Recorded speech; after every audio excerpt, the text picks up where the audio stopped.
If you're applying to law school for fall 2026, then I'm going to be telling you everything you need to know to have a successful law school application cycle. We're going to be talking about everything from LSAT prep to application writing to application materials to submission and to after submission. Just literally everything that you may not be thinking about but should be thinking about, and kind of a little bit of how to approach these things. So buckle up, grab whatever you need to grab to take notes, and let's jump right in. Very quickly, just in case you guys are new to my channel, my name is Sephora. I am a big law attorney, so I work full-time in big law. I graduated in the top of my class from Georgetown University Law Center, and I run Topping the Curve, which is a law school coaching business for going on just about 3 years now. I've coached hundreds of clients into top law schools around the country, and you can always see those results on our Instagram, in our clients' own words, by the way. Because we post the screenshots with names redacted, obviously, on our Instagram, on our TikTok, or over on our website. I myself had straight A's while in law school, did 2 federal clerkships, one on the district court and one on the circuit court immediately after law school. And we also helped law school students do well in law school and land jobs after law school. So that's just a quick little spiel about me. If you're new, welcome to the channel. If you want to get a full kind of little background, you can go visit the About Me on Topping the Curve's website. Without further ado, let's go ahead and jump into the fall 2026 application cycle and what you need to be thinking about to be successful.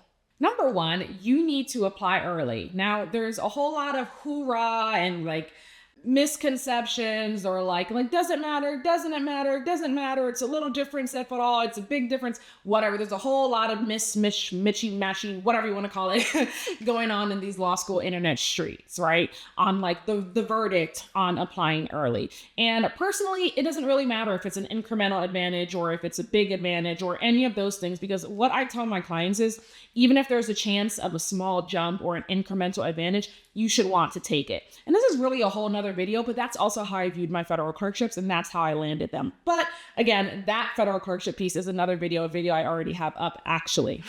But what I mean when I say that, how much of a jump or how much of an advantage you get from applying early, the reason why I say that's the wrong focus is because what you are actually focusing on is giving yourself enough time to prep for the law school application cycle. I think that too many people only give themselves 3 months or 4 months to prep for the law school application cycle, and that is simply not enough. If you are aiming to apply for an application cycle, you generally want to start thinking about and start making moves towards that 1 year before, or at least you want to aim to start no later than 9 months before you are ready to submit your law school application. So that means for fall 2026, 9 months, if you're aiming to submit early or when applications opened up in September, which is month 9, you would have one to start in January 2025, right? So you can apply September 2025 to start in August or September 2026. But the reason why I say applying early, don't really focus on how much of an advantage or lack of advantage it gets you or whatever that may be, is because I have seen over and over again that early applications fare better than later applications. And the caveat here is if you have a strong application, right? So it's not like you're applying early in the cycle in September or October or even early November if you really want to go there with the sucky application, right? With the poor LSAT score, with no application prep done, with poorly thought out application material, or your application storytelling isn't there, the cohesiveness isn't there. That is not what is meant when it said apply early in the cycle. And I feel like this should be common sense, but nowadays people lack common sense. But apply early with a strong law school application. You are not sacrificing a strong law school application for the sake of being early in the cycle. When I see people who have strong law school applications applying early in the cycle, they have better results. Simply put, they have better results. That is not only amongst my clients, that is amongst people on these internet streets. That's amongst people who come to me after having applied and deciding to be a reapplicant. I just see it over and over and over and over and over and over and over again. And I'm going to give you a concrete example. One of my clients who applied for the fall 2025 law school application cycle started her application cycle a full year before. So she was in my coaching community a full year before, and we started on her application materials about 9 months before. And she submitted the minute applications opened up in September. Her LSAT score was a 165. Her GPA was a 3.7. She got admitted thus far at the time of this recording to every single T14 law school she applied to, despite being below all of those T14 law schools' 25th percentiles. By all means, by all like standards, a 165 is a fantastic LSAT score. Fantastic. A 3.7 is a fantastic GPA. Fantastic. But she is still below those law schools' 25th percentiles, but still got admitted to all of those law schools that she applied to thus far with scholarships. Like, did you hear that? With scholarships. She submitted the minute law school applications opened up in September with a very strong law school application. And you know what the admissions counselors are thinking when they see that is, wow, it's early in the cycle. This is one of the strongest applications we're seeing. Let's give her an acceptance. Right? Like, let's give her an acceptance. Also, I think a lot of people kind of overpull or give extra credit to like, oh, but they're below both 25ths, right? When a law school has the 25th percentile, the median percentile, which is the 50th, and the 75th percentile, what that means is it doesn't mean that if you are below those numbers, you can't get in. That's not what that means. The 25th percentile actually means that 25% of their class got in below that number, okay? The 50th percentile means 50% of their class got in below that number. And that is really how you should look at it. Obviously, you want to aim to be at the 75th percentile because it does increase your chances of getting in, your LSAT, your GPA, when you have the strong law school applications. Absolutely. But again, if you're looking at that 25th percentile, and you have those numbers and you're like, well, I've studied for the LSAT for a year. My GPA is what it is because I've been working full time. I'm out of undergrad. My application materials are strong. I worked on it. I got it reviewed, all that good stuff. And you're submitting with relatively speaking, strong application materials, strong numbers for the school you're applying to, like competitive numbers. You can be one of the people below that 25th percentile or in that 25th percentile. But if you fall into that category and you've otherwise done all that you could do by your standards, then you applying earlier in the cycle, then applying later in the cycle, you increase your chances of getting in and being one of those 25% if you are earlier in the cycle than if you are later in the cycle. And that is where the early application does help you. That's where it does help you. Why? Because you have less competition early in the cycle.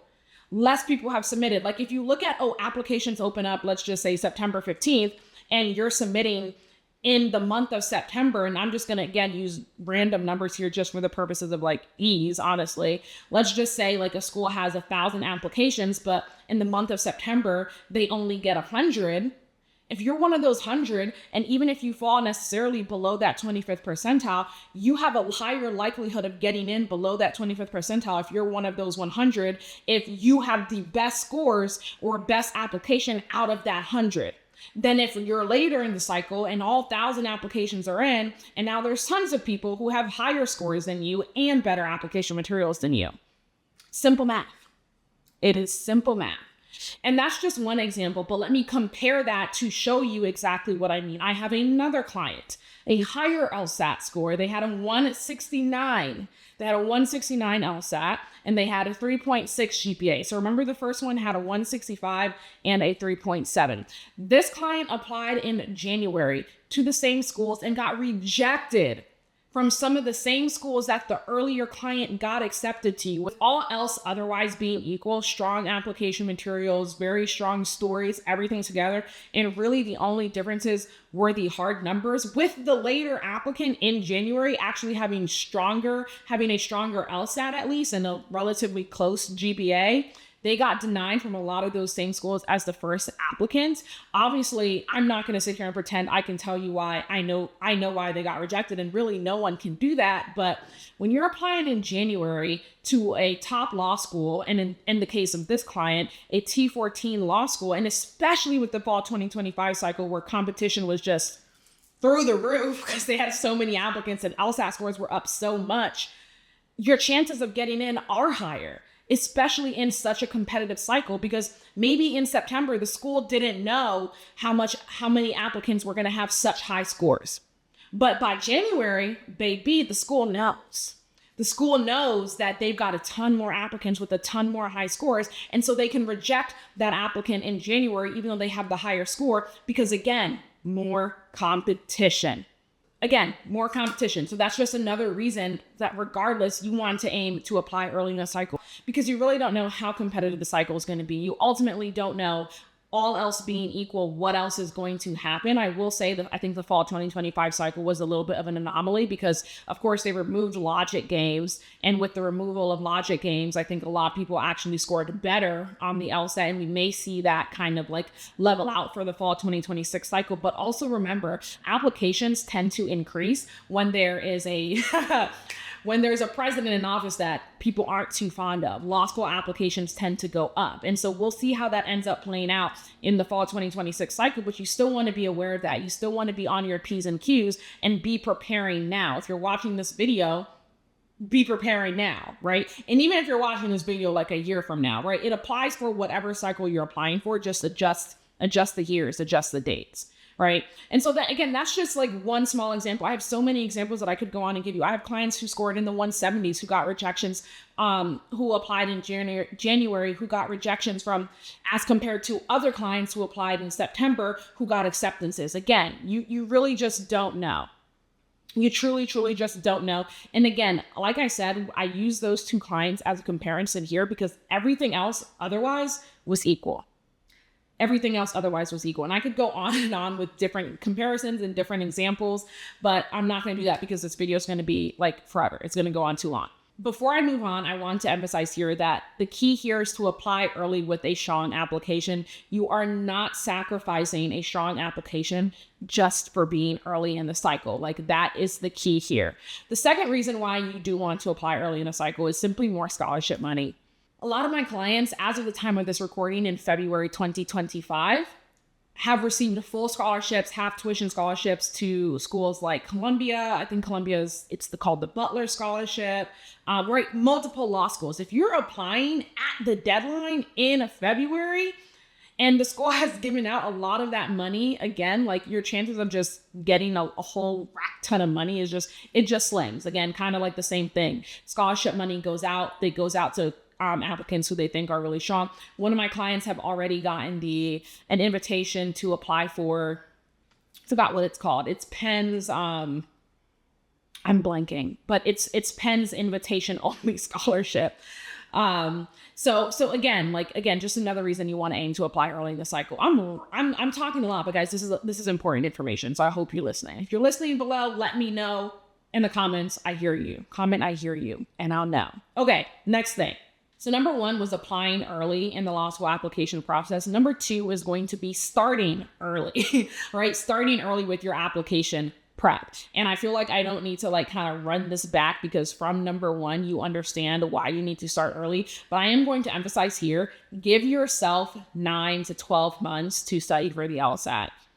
I am not even going to hold you. I used to be someone who used to say, I think a minimum of 6 months for LSAT study, which for some people that is going to be the case. But after having coached literally, guys, let me like see how much math I can do here in my head. I should have wrote down these numbers. But last year for the fall 2025 cycle, I coached on an individual capacity over 40 applicants, over 40. In my Greats coaching community, there is likewise over 40. I did 3 application masterminds with 20 people each. So that's 60. So right now, I'm at 140. I have my plat, which my plat has over 70 people. Okay. Like I said, hundreds of clients, and that's only one cycle, and that's not even everyone, right? Hundreds of clients. Through all of this, I have not seen one person, and maybe there's one that I'm forgetting, I don't know, but it would be in the extreme minority. I have not seen one person hit their goal LSAT score in 6 months. Not one. Even the LSAT tutors who I hired on my team studied for the LSAT for over a year to hit their high 170s score. Those topping the curves LSAT tutors, they're in the high 170s with their LSAT. So again, that's why I'm saying 9 to 12 months, because I have not truly seen someone study for the LSAT for only 6 months and hit their goal score. Maybe you're a genius and maybe you do it and maybe you just test and you're great at it immediately. But for the majority of people, I'm not seeing that. I am not seeing that. Okay. I'm just not seeing it. So just do yourself a favor and give yourself 9 to 12 months to study for the LSAT. And again, that's why you need to start early. So the third thing that you guys need to keep in mind and be aware of is application prep, right? So number 1 was apply early. Number 2 was start early. And number 3 is application prep. So many people skip application prep. They kind of just go from LSAT directly to application writing, and they skip the entire application prep process. And maybe I'm the only one who pulls out application prep from the application writing process, but I do it for a reason and it is working, so I'm not going to stop. But what is application prep? It's actually choosing strategically who you want your application recommenders to be. It's going through and deciding and determining, do you have any weaknesses? So many people don't even realize that they will have to write character and fitness essays. And that is so important, right? So many people don't realize they have to write character and fitness essays until they go to submit their applications or to upload their documents and they see in LSAC that they have to write character and fitness essays. And that's not the first time. When you go to submit, when you go to upload your documents, that's not the first time you want to be made aware of the fact that you have to write character and fitness. You need to know that earlier on in the process, that you'll have to write character and fitness. Number 3 is choosing law schools. I am actually not surprised about this because, eight years ago, was it 8? Like 8 or so, somewhere around there years ago when I was applying to law school, I didn't know how to properly choose law schools either. I did not know how to do this. Nobody told me how to do this. I was and still am the first attorney in my family. There is a way for you to properly choose law schools, and it should be focused on your goals. You shouldn't be choosing law schools randomly. You shouldn't be choosing it on like, hey, I like a hot climate or a cold climate, and that's how I chose. Right? You need to be properly choosing law schools, and you need to choose law schools that can get you to your goals. A lot of my clients want to do big law. That's what I did. That's what I'm doing. They want federal clerkships. You need to choose law schools that can get you to those goals, and you need to align that with the overall strength of your application. And so, yes, sometimes that means the schools you're applying to is going to change throughout the application process, or at least once you've received your final LSAT score, right? But you do need to be aware of that from the beginning so that you are aiming towards something, right? So that you are saying, this is my goal LSAT score because this is where I need to be to have a realistic chance of getting into this law school. And I'm not saying don't shoot your shot. I tell all of my clients to shoot their shot. That's why there is a pattern, there is a system to choosing the right law school. Safeties, fits, reaches, and there's a way to go about choosing those and adding them to your law school list. And I teach you guys how to do that. I teach you guys how to do that in my PLAT, which stands for my personal law school application timeline and tracker, which I'll get into a little bit later. But I teach you guys how to do that so that everyone can have access to it. And I made my PLAT affordable because I did want more people to have access to this application prep process and everything like that. But anyway, right? So again, what did we cover so far? We covered, I don't even remember. We covered choosing recommenders, we covered choosing law schools, and we covered character and fitness. There's a couple of other things involved in application prep. I don't want this video to be too long. The other thing you do want to be thinking about is, hey, do I know anything about these schools? Have I done my research on these schools? Should I network with these schools? Should I learn something about these schools? Right? And so making sure that's involved in your application prep process. And sometimes I will also include in the application prep process, this depends on the person, but sometimes you may need to mitigate some weaknesses or emphasize some strengths. And again, this one depends on the person, so I don't want to go too into detail with this, but some of you have extremely low GPAs, honeys. That's going to need to be mitigated, especially if you're in the 2s or the low 3s, depending on the schools you're aiming for. So you want to think about what you can do to help with that. Obviously, just immediately for the point of this video, if you have a low GPA, you do want to get the highest LSAT score you can get, but there are other things that you can think about doing to help mitigate that low GPA. And a couple of things, again, would be, hey, like maybe there's a professor you can reach out to and talk to and get them to be a letter of recommendation writer. But these are the things that I'm talking about when I'm talking about application prep that can help add little steps, little points, positive points to your application that people overlook. Like, remember, brick by brick, you are building a strong law school application.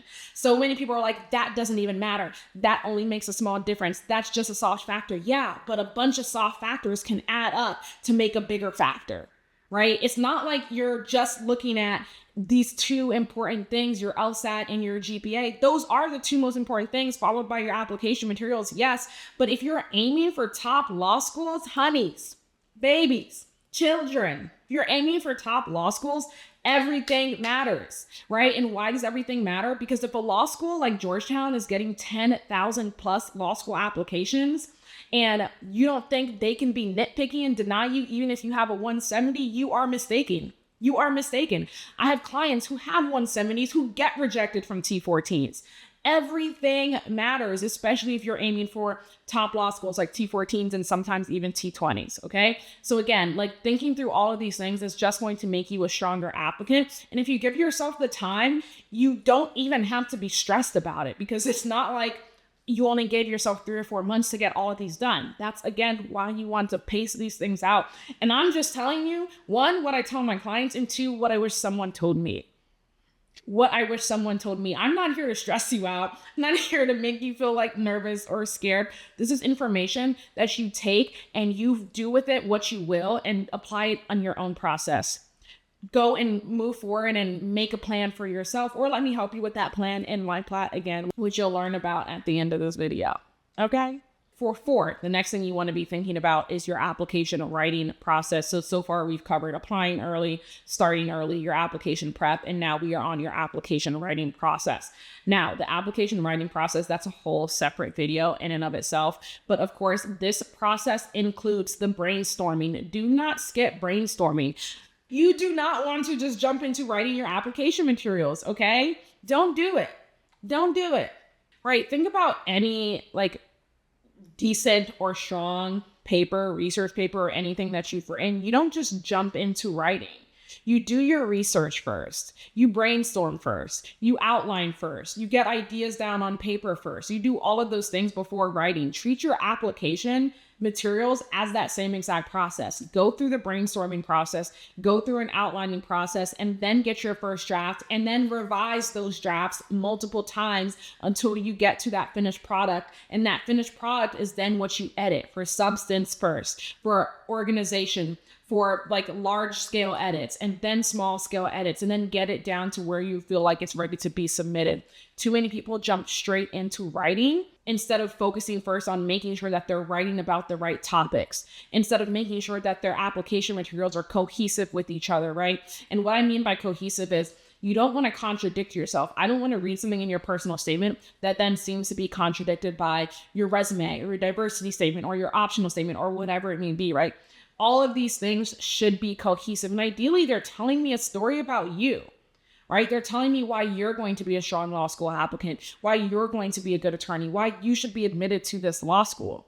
And that requires a well thought out story, right? Because it is a story. You're not telling me or talking about 4 different things that don't really align, or you're just kind of forcing into your application materials and they really don't make any sense, or they're really just a repetition of your resume if you're writing a story, right? And so it takes time to get that to be built to where you want it to be built. And I will tell you, on average, my clients, I will say the average amount of time my clients spend on writing, brainstorming, outlining, and revising their documents, their written materials, is 4 months. That is the average. Some do it in 3, some go all the way to 5 and 6. Okay, I would say the average is 4. So again, this is why you're thinking about that 9 to 12 month piece, that 9 to 12 month timeline. So if you're applying for fall 2026, you should have started. Start now. Especially because you have to keep in mind that if you're taking an LSAT that is like in August or September or even October, if they have an October LSAT this year, I should have looked it up. I don't know, but that's easily Googleable. Then you are going to be doing these things while you're studying for the LSAT. And that is why these things take 3 to 4 months. The writing takes 3 to 4 months because it's not like you're spending 20 hours per week on LSAT studying and then 20 hours per week on writing your materials, or even 10 hours per week on writing your materials. Honestly, no. Most of my clients work full-time. Most of my clients have full-time jobs. Most of my clients are non-traditional, right? And so when that is you can't spend 20 hours per week on your application material. So it does end up needing to be spread out over that 3 or 4 month period. You can't spend 25, 30 hours on LSAT study. And I usually don't recommend it anyway, because you don't want to burn out. So that's why you need to start early enough. But you can't spend that much time because you work full time. You've got a life, you've got a career. And so you have to give yourself the necessary time to get all these things done. And honestly, when you spread it out over time, it's more realistic. It's more feasible. You feel more calm. You don't feel as overwhelmed. You don't feel as stressed. And so that is, again, another reason why you just want to start early. You want to prepare early and prepare a plan to apply early. Now, I'm not saying that you're aiming to apply early and you're definitely 100% going to hit that goal.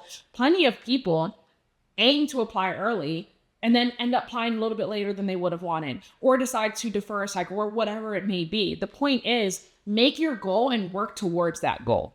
The last thing I want to talk about before I move on from the writing application materials, I'm not going to get into the nitty gritty of like the writing and different things like that. Like I said, that's a completely separate video, but you do want to make sure that your materials are not repetitive. I feel like that is worth saying in this video.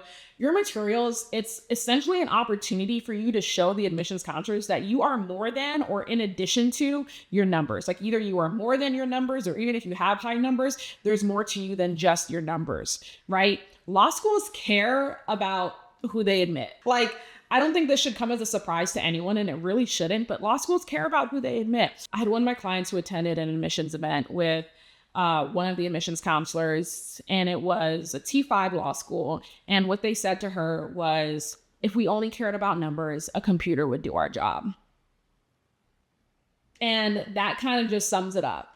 And again, this also just goes back to when you're looking at some of these law schools who are literally receiving thousands of applications. And on the high end, if you're like a Georgetown or a Harvard, maybe accepting like 500 or 600. And on the lower end, if you're accepting between like 130 and 200, you're going to be picky. You're going to need more than numbers.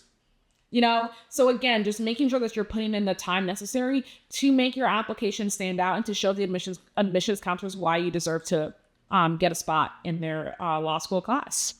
The next thing that I'll talk about here is optional statements. And the main reason I added this to the list is because I just want to say, if it's your top choice law school or one of your top choice law schools, treat it as if it's not optional. Okay, just treat it as if it's not optional and as if it's another document that you need to submit as part of your application material package. And again, don't be repetitive. Use it as an opportunity to showcase another piece of who you are. Use it as an opportunity to build upon that cohesive application that I told you should be building for your application writing process. So the next thing, of course, is scholarships, which is super important to a lot of you guys, as it was for me and it is for all of my clients. So scholarships, schools have scholarships attached to the school itself and attached to their application that you can apply to. And again, another reason why you need to start early, because I usually recommend to my clients to not start on those scholarships or outside essays until they've completed their main essay material. So again, you just don't want to be rushing these things. So you can do that, and you should do that, especially if there's a specific scholarship that's tied to a specific type of law or program you want to do. But also there's outside scholarships. And so my clients and I, we also work on these outside scholarships, and the outside scholarships, don't even touch those until your application is submitted. Don't even touch those until your application is submitted. But the earlier your application is submitted and strong and ready to go, the sooner you can move to the outside scholarships and apply to those outside scholarships to get more money to attend law school. So now at this point, you guys have pretty much gone through your majority of your LSAT your law school application process, right? You've done the LSAT, you've gone through the application prep, you've gone through the application writing, you've gone through the scholarships. And so now you're ready to submit. You know what law schools you're applying to. It's based cohesively based on your goals and where you're at and the strength of your application.